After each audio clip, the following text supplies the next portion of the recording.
നിങ്ങളൊരു ഡ്രോയിങ് ചെയ്യുന്ന സമയത്ത് അതിൽ റിപ്പീറ്റഡ് ആയിട്ട് മിസ്റ്റേക്സ് വരുന്നുണ്ടെങ്കിൽ ആ റിപ്പീറ്റഡ് മിസ്റ്റേക്സ് ഒഴിവാക്കാനുള്ള രഹസ്യം ഞാൻ പറഞ്ഞുതരാം. ഒരു എക്സാമ്പിൾ പറയുകയാണെങ്കിൽ, നിങ്ങളൊരു പോർട്രേറ്റ്, ഒരാളുടെ ഫേസ് വരയ്ക്കാമെന്ന് വിചാരിച്ചോ. എല്ലാ പോർട്രേറ്റ് വരയ്ക്കുമ്പോഴും നിങ്ങൾക്ക് ആ ഒരു മൂക്ക് മാത്രം തെറ്റിപ്പോകുന്നു എന്ന് വിചാരിച്ചോ. അങ്ങനെയാണെങ്കിൽ മൂക്ക് വരയ്ക്കുന്നതിൽ നിങ്ങൾക്ക് എന്തോ പ്രാക്ടീസിൻ്റെ കുറവുണ്ട്, അല്ലെങ്കിൽ ഒബ്സർവേഷൻ സ്കില്ലിൻ്റെ കുറവുണ്ട്, അല്ലെങ്കിൽ ലേണിങ്ങിൻ്റെ കുറവുണ്ടായിരിക്കും. അപ്പോൾ ആ ഒരു പെർട്ടിക്കുലർ കാര്യം വരയ്ക്കുമ്പോൾ എന്താണ് നിങ്ങൾക്ക് കുറവുണ്ടാവുന്നത്, അത് നമ്മൾ സ്വന്തമായിട്ട് മനസ്സിലാക്കുക എന്നുള്ളതാണ്. എന്നിട്ട് അത് കൃത്യമായിട്ട്, ഇപ്പോൾ മൂക്ക് വരയ്ക്കുകയാണെങ്കിൽ മൂക്ക് വരയ്ക്കുന്ന ഒരുപാട് മെത്തേഡ്സ് ഉണ്ട്, അത് കൃത്യമായിട്ട് പഠിച്ചെടുക്കുക.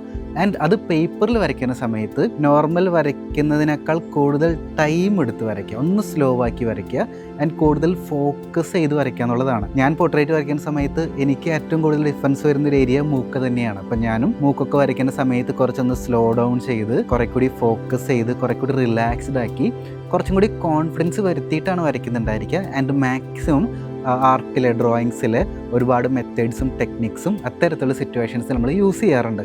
അങ്ങനെ വരച്ചതിന് ശേഷം ഒരു സ്റ്റെപ്പും കൂടി നമ്മൾ ബാക്കിയുണ്ട്.